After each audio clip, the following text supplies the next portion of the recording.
So this is exactly how to crossplay Palworld between PlayStation 5 and PC. So firstly, what I'm going to do is to click on Start Game and then create a new world right here, as you can see. I'm just gonna name it like this.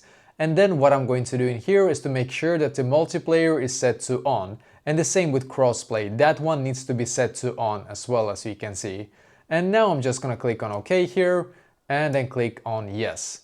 What will happen now is that I have now created a new world and also enabled crossplay, which means that I will be able to invite other people that are playing on other devices. So I'm playing on PlayStation 5 and I can also crossplay now with people that are playing on PC, and I'm going to show you exactly how as well, of course.